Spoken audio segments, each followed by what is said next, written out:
Hello and welcome to Enchantment of Eternity's review for The Expanse, Season 5, Episode 10, Nemesis Games. This video is part of a series of videos where I cover episodes of The Expanse. So I have to start with a spoiler warning for The Expanse up to the Season 5 finale.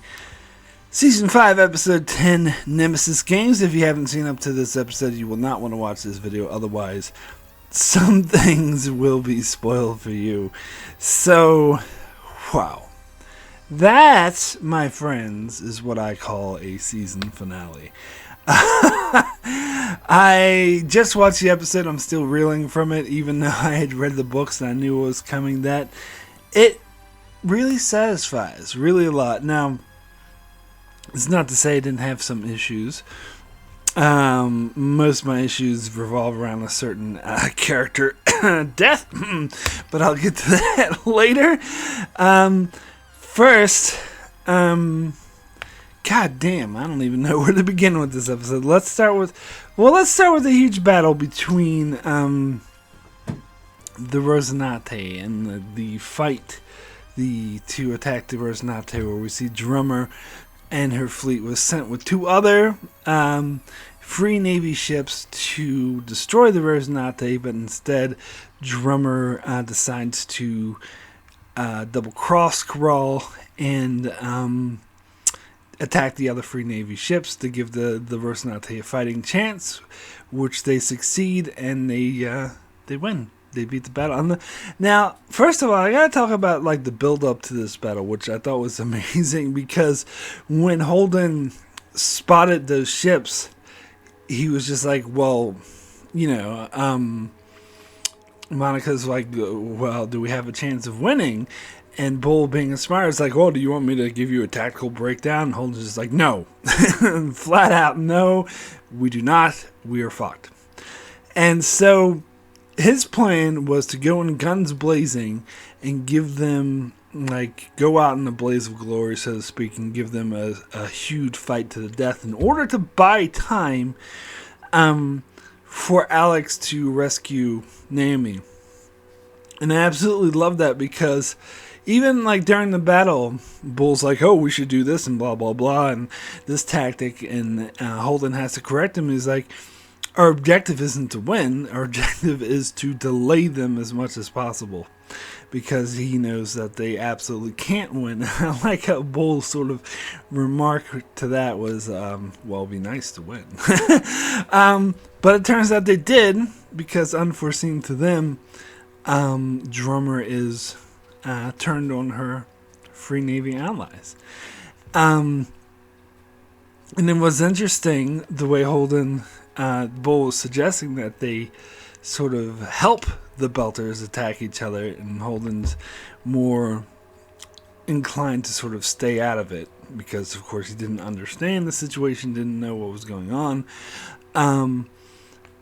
But they did attack the Belter ships that were being attacked. That were the ones that were attacking him, of course, because Drummer's ships weren't attacking him.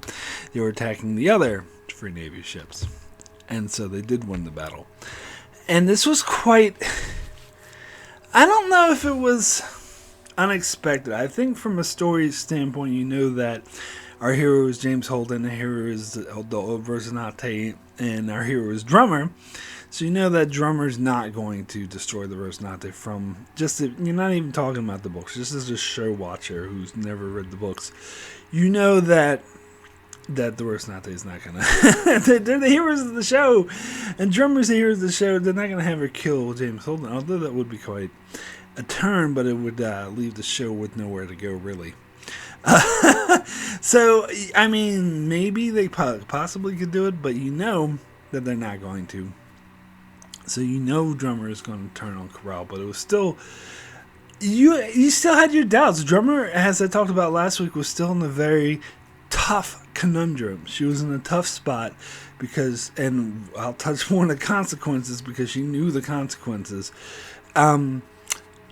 She was basically betraying her new family, but she just, and I love how when Okswana later confronts Drummer about it, and she's like, I had no choice. This was the only thing I could do, because for her to assist in Naomi's death, which is exactly what Marco was ordering her to do, she couldn't do it. Not to mention that she knows that James Holden is the man that Naomi loves, and Naomi loves her family on the Rocinante, and she also couldn't participate in their deaths. I mean, if it was just that, maybe she could bring herself to do it, but the fact that she knew that killing them was killing Naomi, she just couldn't do it. It just was not possible. And the moment where she pulled Carell's gun on her, and god damn, that was so tense. And but of course, when Drummer tried to sort of call the other ships to continue attacking the Free Navy ships, Carell broke free, and a big battle ensued. And in fact, it wasn't Drummer who killed Carell; it was Drummer's one of Drummer's crewmates, who I believe, if I'm not too much mistaken, his name is Michio, which is familiar to book readers because Michio is the name of the book character who Drummer is essentially taking over her role in the show. And so they had this other character who's a part of Drummer's crew who's named Michio, who's kind of a homage to the role that Drummer's taking over, and she's the one who kills Carell, which I find quite interesting. And so it's interesting, the split between Drummer's crew, and this is what they touch on later, because if I'm not too much mistaken, I believe that the other dude, who I don't really know, is blanking on his name, but he went against Oksana's orders and also joined Drummer in attacking the Free Navy ship. And so Oksana is pissed off. And you have that one dude who's kind of like really close to Michio and kind of her lover, and Oksana, when it's found out, when they watch the video footage of Serge being killed by Marco, he leaves. Even though he's close to Michio, he doesn't care. He leaves her. He leaves Drummer and goes off with Oksana, because Oksana felt betrayed beyond belief. And especially watching Serge get killed, she felt like Drummer, I don't think she loved Drummer anymore. I felt like she felt so betrayed, and that she couldn't trust Drummer anymore, and that she frankly didn't want to be around her anymore, which is why she left. And let's talk about Serge for a moment, because that was so heartbreaking, because you knew there was coming. And I wondered, like, I was thinking, does Drummer have a plan to save him? She must, because it seems like she planned this rebellion, but the answer is she doesn't. The answer, and this is a hard answer that Oksana couldn't accept, and the fact that it made her so angry she wanted to leave, is that Drummer tactically decided to sacrifice him. And that, of course, was a really, really difficult decision for her, and for her to face the consequences of her actions. And Oksana even said, you knew this would be the consequences, and she's right. Drummer didn't know that. But to her, it was the only thing that she could do, because it's not as simple as choose between Serge and Naomi, 1-to-1, which one do you live, which one do you die, because there's different implications to which one they save that's beyond simply saving Serge or saving Naomi. Because if she saves Serge, that means that she's still under Marco's thumb. That means that she has to actively kill Naomi's loved ones and friends, people that she knows to be good people she fought with before. Lest we forget season 3, people that she know helped save the universe. And on top of that, she would have a future of kowtowing, bowing to Marco, having to do his wishes, and it's an existence to the man who killed her mentor, and two of her mentors, really, Astrid and Fred Johnson. and she would have a life of servitude and kowtowing and doing all sorts of nasty shit in this nightmare. Because you can tell her journey this season was a nightmare for her. This nightmare would go on and on forever. That's if she saves Serge. Now, if she saves Naomi, not only is she certain that Serge is going to be killed, but also that they're going to be hunted for the rest of their lives, and that it's going to be a fight for survival. But in Drummer's mind, having a fight for survival is actually much preferable to a life of servitude.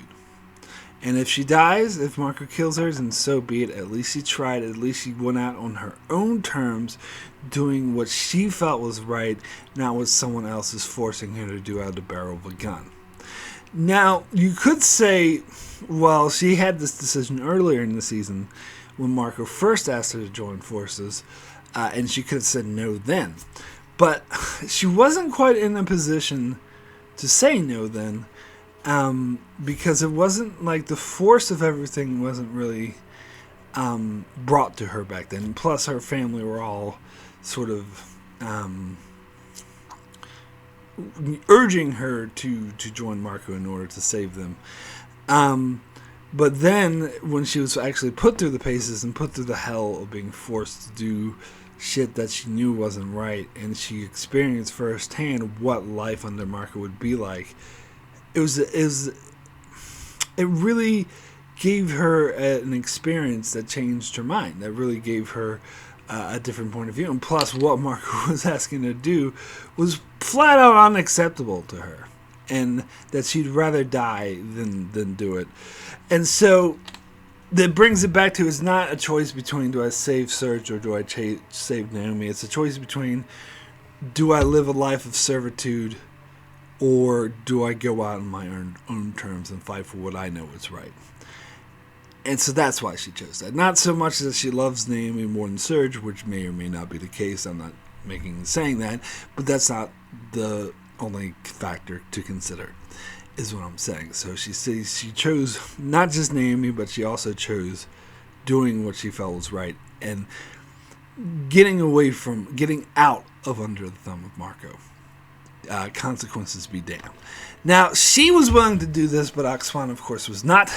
As I said, Oksana felt this as her showing her that she doesn't give a fuck about them, her actual family, that she's more concerned with people she's loved in the past than she is of saving them, which I think is a kind of unfair judgment, but I can understand why she would feel that way. I mean, that's totally understandable.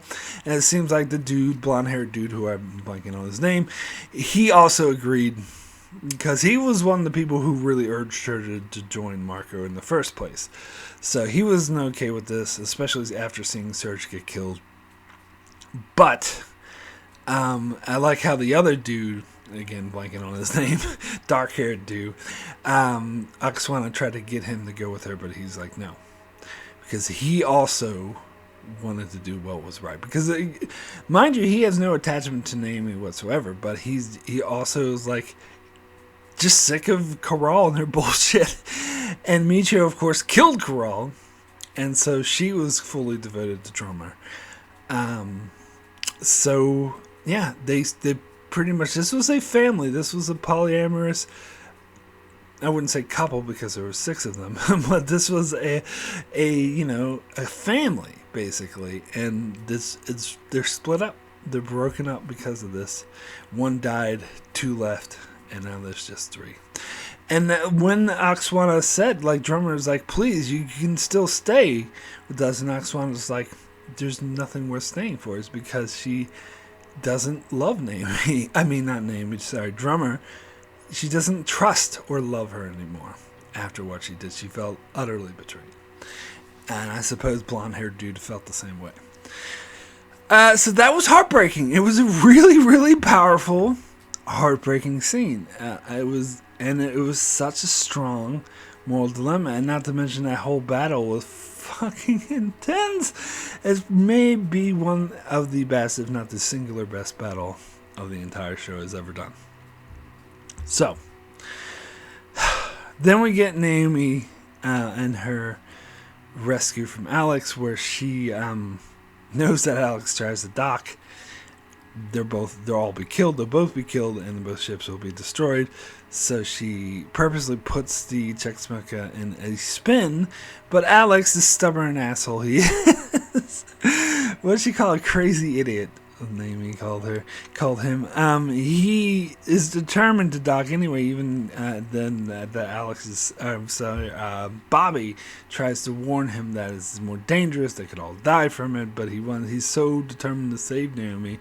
But thank God for Bobby Draper, because she notices Naomi jumping off the ship, and her last desperate ditch effort. Now, let me remind you, if you're not aware, that Naomi's suit that she jumps out into space does not have an oxygen bottle.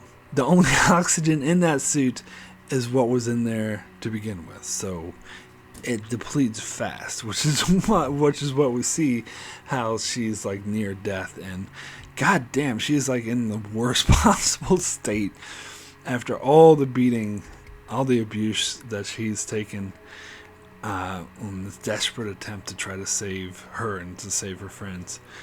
And she gives the sort of, if you're not aware, if you don't recall, the Belter has a lot of sign language, or a lot of things that are done in sign that are meant to be like when you're in the spacesuit. They developed a whole sort of dialect for gestures so they can communicate with each other when they're in spacesuits, or if they lose, communication and whatnot. So she gives the signal to Alex that low in oxygen and explosion hazard.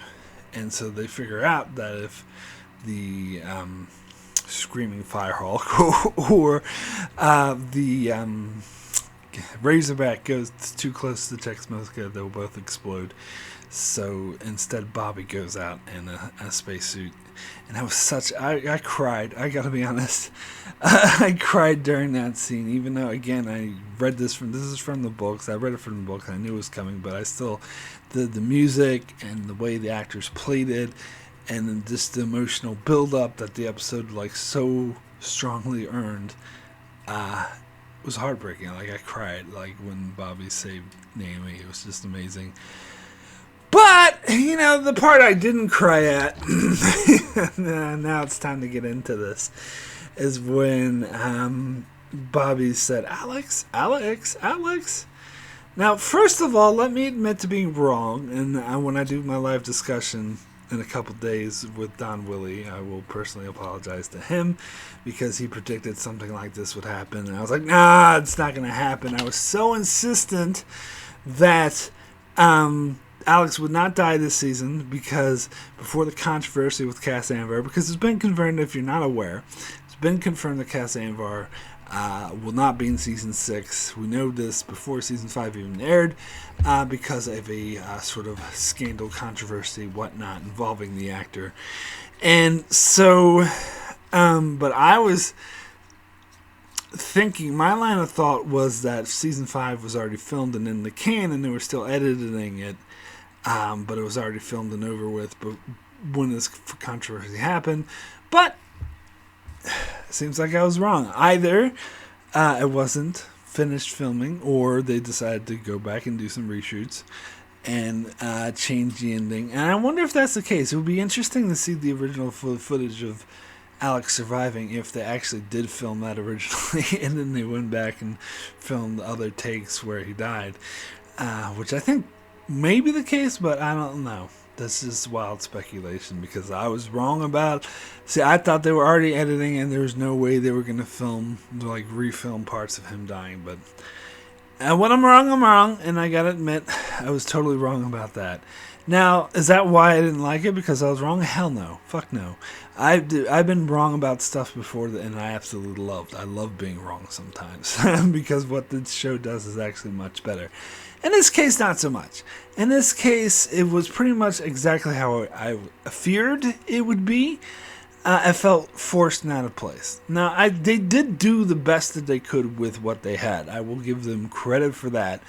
I still actually would have much preferred a recast. I know a lot of people were against it, and there were a lot of people in fighting back like, no recast, because it would be hard to get used to a different actor in that Alex role. It would be out of place, would be jarring, and it would never feel like the same Alex. But to me, that would be the lesser of two evils. And this just killing him off, especially the way they killed him off. I mean, granted, the stroking, there's always a hazard. That it's true to the Expanse show. And if I don't consider it a spoiler because you already know Fred Johnson died. But in the book, Fred Johnson wasn't shot like this. He actually died of a stroke when the ships were doing high maneuvers in the books. So they gave Alex Fred Johnson's death instead. But the way it was just executed, you could tell it was a last minute change. Regardless, even if they hadn't filmed this scene already and they were filming it for the first time that's not how it was scripted originally. It was, any way you slice it, it was a last minute change. And it shows. Like, even if I didn't know anything about the controversy with Cass Anvar, even if I had no idea who was being written off the show, I would still be able to tell that this felt sort of rushed and sort of haphazardly thrown in there. Such as the other character deaths from other shows. There was an example of one where I thought the actor wanted to leave or the actor was getting, but apparently that wasn't the case. But I just felt that way because because it wasn't written very well. Just the character death happens so fast and haphazardly. And so that would be exactly how I would view this. Even if there was no sort of background character actor information or whatever. It did seem sudden thrown in there. And I think it kind of ruins the dynamic. And again, this might be because I read the books, and of course this never happened in the books, and it creates a weird sort of unnecessary. It's like you're so focused on the drama of like Naomi almost dying and Drummer switching sides, where the death of such a major character who has been such a major part of the show for 5 seasons seems kind of like an afterthought. You're kind of already emotionally spent on all this other emotional stuff, which did have proper build up to, where this sort of thing that's just thrown in there, it feels just like that. That is just thrown in there. So I don't, even though they tried their best. As I said, they had the scene with Holden like touching the plaque with Alex's name, and the scene where Naomi was saying she was feeling guilty, and it was touching. I must admit, the scene where Amos said that Alex died trying to save his family, and that's exactly how he would like to die. That was a nice scene. So they did their damnedest, but I still felt like this whole death was really haphazardly thrown in there and rushed. That's, just my opinion, of course. And I personally still think this is the wrong choice, that they should have recast him, but what's done is done. I'll have to accept Season 6 without Alex. But anyway, it was, as I mentioned, touching getting sort of the aftermath and the reunion with Amos. I'm a bit disappointed we didn't get more with Holden and Drummer when Drummer called Holden, like, this is Drummer. And because Holden was like, oh, both are ships, because he didn't know who they were. And I was like, no, this is Drummer. And I wish we would have got more, and at least I wish we would have gotten Naomi's input on what Drummer's up to, but no. But they go back to Earth, reunite with Amos, and they meet with Eva Sorella, and talk about how Naomi's going to be debriefed. At first, Naomi thought she was going to be treated like a war criminal, but we find that's actually not the case, because we know Eva Sorella's strategy from the previous episode is to try to make allies in the belt. And so, but she was facing a lot of debriefings, and I love how she said, oh, I'm going to spend the next couple of days talking about Marco. Really not looking forward to that. That was a nice little jab there that I appreciated. But anyway, yeah. So I did love the scene. I thought it was absolutely amazing, where Eva Sorella went up to the Rocinante crew, and Bobby Draper was there, and and said, "This is exactly why what Marco Nares fears. That's why he tried to kill you. You represent exactly the best of all factions, the best of what humanity can be, of putting our petty differences aside, and just becoming a family." And it was beautiful. That was a very touching scene. I did appreciate that. Now, again, bringing in the whole B word into it, which some people might consider a spoiler because they could still just do this in season 6. So if you want to skip ahead, skip ahead. But it's not really a big deal, honestly. But anyway, at the end of book 5, Bobby Draper joins the Rosinante, so I was expecting that to happen. I was really disappointed when it didn't. In fact, Avasarala introduces Bobby Draper as her new liaison, which, come on, just have her join the Rosinante. She should have joined at the end of season 3. So hopefully we'll get around to doing this in season 6. Hopefully they're just delaying it, but God fucking damn it! Have her join the Rosinante, especially with Alex dead. We do need her. But speaking of people who join the Rosinante, let's get to the scene with Amos and Holden. God fucking damn it! It was even better than what the books did, where Amos is like, do you remember that time when you were gonna kill me? And Holden's like, oh yeah, but we go through so much. It's like, but you actually were gonna kill me, huh? And he's like, yeah, sure, but we changed so much. We got together so long. And he's like, I'm glad you agreed to this. Come on, Peaches. Clarissa just comes on board and is like, hello. And Holden is like, what the fuck? But I like how Holden really brushes this off, which his book counterpart did not do. He put up a much bigger fight. But I love how he just brushes it off and like, well, this is Amos. But that was hilarious how Amos handled that situation. I fucking loved it. Anyway, let me talk about this ending, which I was really, really hoping to see. In fact, I was waiting for this all season long. I was hoping we'd get more clues to this earlier. I was like, come on! But they're saving it for last, which, to be fair, the books did as well. The big reveal. Now, it's going to be difficult for me to talk about because I want to try to explain this to those who haven't read the books, because I'm sure a lot of you might find it really confusing and be really confused. But I'm going to have to walk a bit of a tightrope of explaining it and not spoiling future books.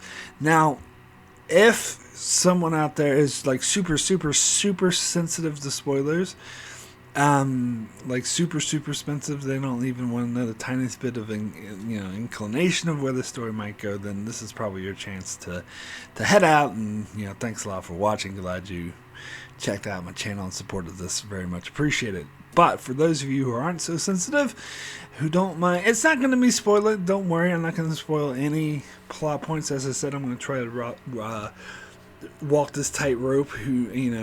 I might not do the best job to everyone's ability, but I'm going to try to walk the tightrope of explaining what happened without spoiling what's coming next. So, we get, oh God, and this is amazing. This was such an amazing way to end the season, I gotta say, where you see, and I do love how when you get scenes of Marco and Philip, you get them throughout the last several episodes, but they give you no indication of where his ship is actually going. And because I wonder if people noticed like that this whole battle with the Rosinante, Marco wasn't personally involved. He was elsewhere, and they never said where he was, but they dropped some hints, and because I knew where he was going, I was able to notice those hints, like certain hints about a bunch of Martian ships approaching the ring gate on a diagram, and a lot of like diagrams and monitors have like the ring gates, stuff that I sort of picked up on. But anyway, so Avasarala spoke before in an earlier episode, and again, this was kind of a, Chekhov's gun situation. They're setting the stage, where she said, oh, no way will Marco take the ring gates, because we have a UNN ship, and it was two UNN and one Martian ship, or whichever was they're guarding, and so no way. But we see them like use the stealth technology to like do a micro asteroid storm at the fucking goddamn. That was so intense. And then of course it's a whole fleet. A whole fleet, not only Marco's fleet of Martian ships, but a whole fleet of Martians and Martian ships. And they just destroy the fuck out of these. Like, those 2 ships didn't have a chance, or 3 ships, or whatever. They just destroy the fuck out of them. And they also get help from Medina Station, so it does indicate, as Avasarala points out, that Marco has taken over Medina Station, and he has people loyal to him controlling that now. So Marco completely controls the ring gate, but that is not the big news here.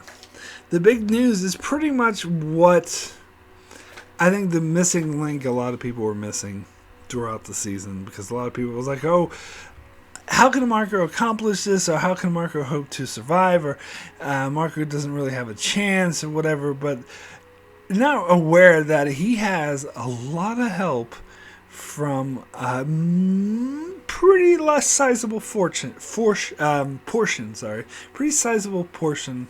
of the Martian military who defect because they have their own plans. Now, we did, and if you go back, it would be interesting for those who go back and watch the earlier scene with Admiral Salvatore, where Alex like approaches them because he's given that speech. It's really foreshadowing their plans here. So we get the call between Admiral Salvatore and Marco, where Marco's like, oh, the Free Navy has your thing. So another big, of course, a huge piece of this information is something that is sort of a theory that I've been mentioning in my previous videos, which I kind of knew would be the case because, didn't happen this way in the books, but I knew the protomolecule sample couldn't be destroyed because that would completely change the trajectory of the story. So the theory that one of the missiles purposely flew away from the Resonate because it had the protomolecule, and Monica goes up and gives that information to Holden, and of course that turns out to be the case. Where we see, and this is probably a bit of a time jump here, this scene with Admiral Salvatore, because it suggests that all these Martian ships have already gone through the gates to the other side and established their presence there. So this is probably a bit of a time jump. And we get the communication that makes it clear that Marco gave them the protomolecule and Kotazar, which is what Holden surmises anyway, because it's that's how he bought them. Like, he's like, they had help because they paid off this sizable portion of Martian ships, and what could he possibly offer them for that? Well, the protomolecule is pretty much priceless, as long as the scientist, as well as the scientist who knows the most about it. Who, of course, he has a hard-on for the protomolecule, and he just wants to study the hell out of it. Now, we get more information here, which, again, this is where I'm going to have to be a bit more careful. And again, if you're really, really sensitive to the spoilers, you might not want to continue further, even though it's heavily implied here in this ending, so if you can read between the lines, whatever. They try to make this clear that basically their leader is a man named Admiral Duarte, who is going to be an extremely important character if the show ever chooses to adapt Book 7, 8, 9, which I fucking hope they will, and I'm convinced they will, but more on that later. And Admiral Duarte is the leader of this splinter group of Martians. It's not the Admiral Salvatore, who, because we see his fate, which I'll get to shortly. But it's actually a man named Admiral Duarte, who we haven't seen yet. And I think the reason why we haven't seen yet, and there was a lot of people speculating we might see him, because he actually did make a little cameo in Book 5, but we haven't seen him yet in the show. And my theory on that is that because if they ever do adapt Book 7, 8, and 9, they're going to want to cast him there. They're just holding off on casting because if they cast him now, then they're stuck with that casting for like a cameo in this season. So why not just wait until they actually do that stuff, if they ever do, which I'm convinced they will. So they can wait until then to cast him, which makes a lot of sense to me. So that's why we don't see him, but we do get the name drop. So Admiral Duarte is the leader of this sizable group of Martians who decide to go start their own colony on a world called Laconia. And there's the Laconia Gate, which they travel through to get there. And Admiral Silvertear mentions that they set up all kinds of like booby traps and shit, warning sort of Marco. But of course, Marco has no intention of ever going there because, as I think Marco even says, you have your system and I have mine. It was the deal with the devil, is that Admiral Duarte and his sources made. Is that Marco can get control of the Sol system. Fine, you can have that as long as you give us Laconia. And so basically, Admiral Duarte just uses Marco. Marco's not as big of a mastermind. Like a lot of people, I don't buy Marco can pull all this off. You're correct. He didn't. He was basically just a pawn of Admiral Duarte who used Marco in order to accomplish his larger goal. Now, and so he doesn't give a fuck about what happens to the Sol system. They can all throw rocks at Earth and kill each other. They can die of starvation for all he cares because he has gone off to start his own empire in Laconia. And also, it's kind of similar to, when I'm thinking about it, it was similar to Season 1 of The Expanse, how Jules Pierre and Protogen used this war between, like, they destroy the Canterbury and kind of raise tensions between the Belt and Mars and Earth and Mars, and they use this war between Earth and Mars and this conflict as a distraction so they can go off and do their shit with the protomolecule. It's pretty much exactly what Duarte is doing. He's like having Marco run crazy with the Sol system and creating this huge war between the Free Navy and the Earth, and to just so they can just all be distracted with that so he can go do what he wants to do, which is to go start an empire in Laconia. Now, why Laconia was so special about Laconia? Well, this episode does in fact tell us that there are in fact alien shipyards.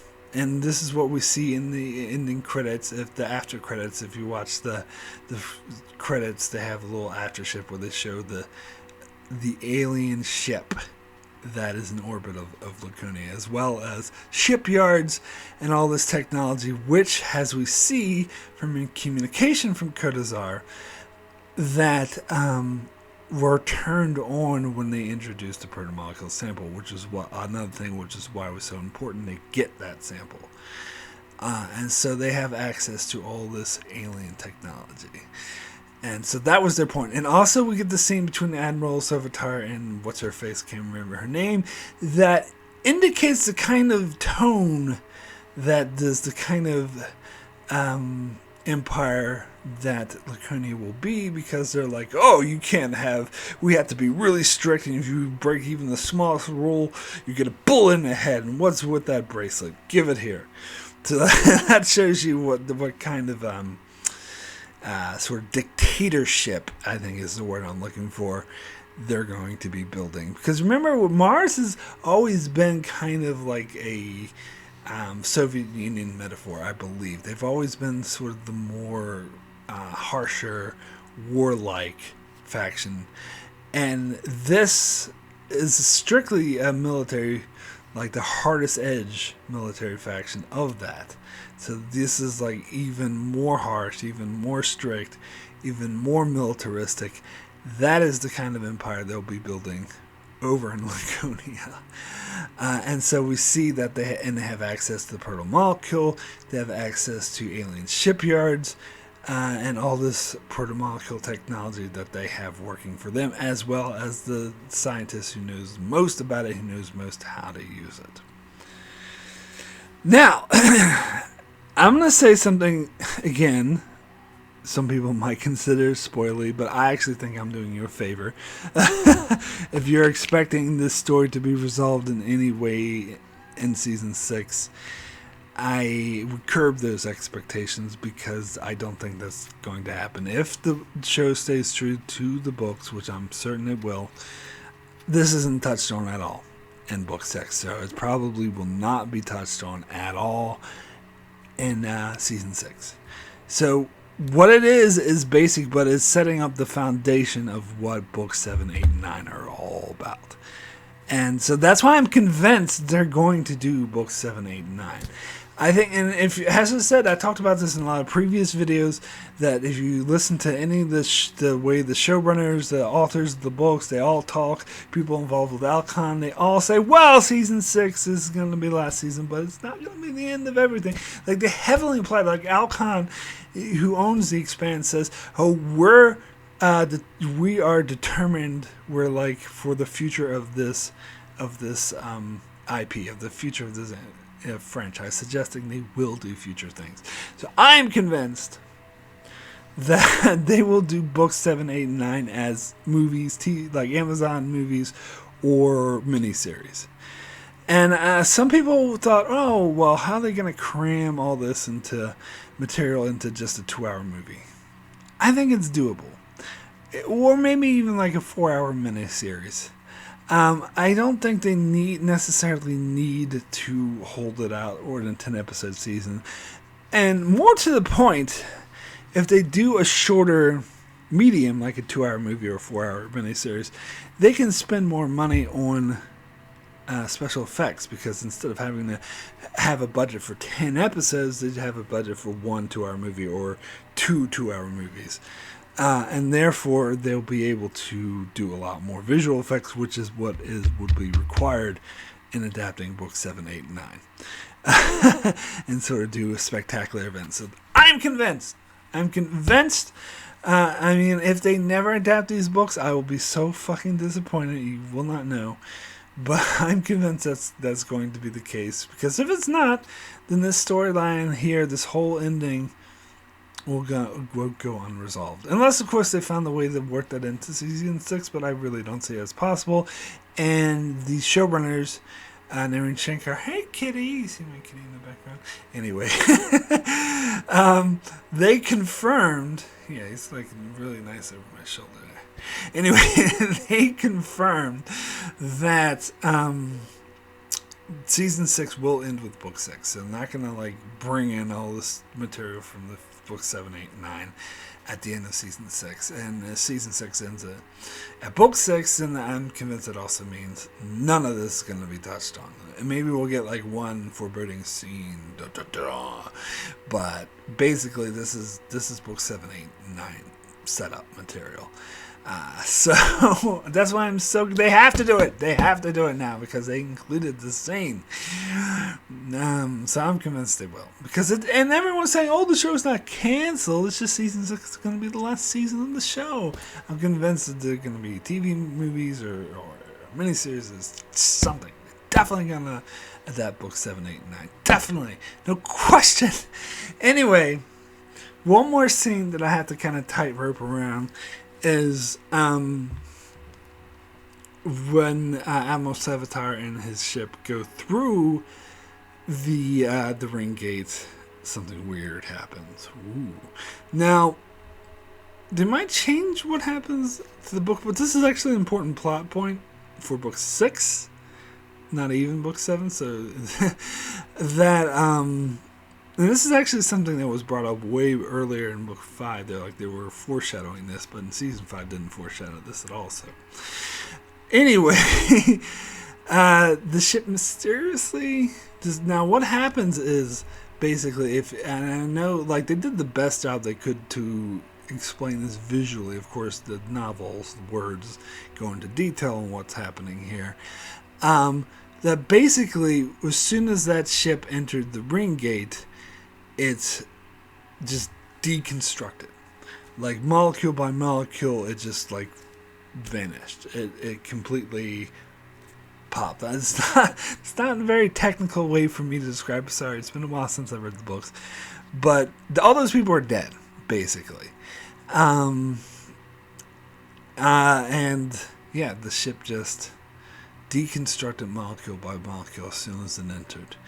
Now, I'm not going to get into why, because that would be a spoiler. I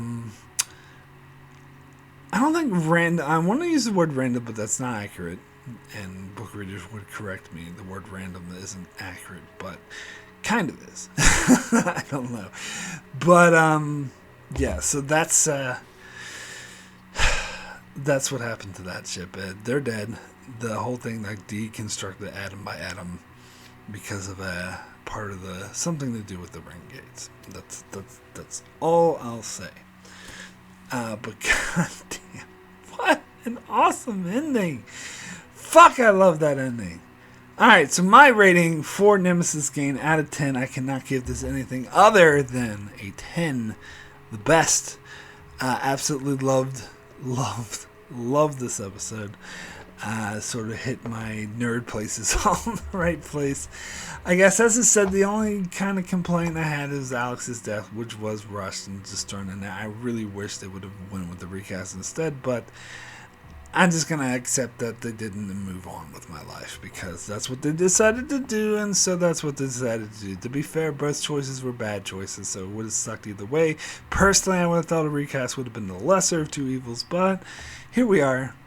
Alex is dead, and it did seem like just thrown in, and they did the best they could with what they had, but it still doesn't do this character justice, in my humble opinion. But the rest of the episode was absolutely fucking amazing.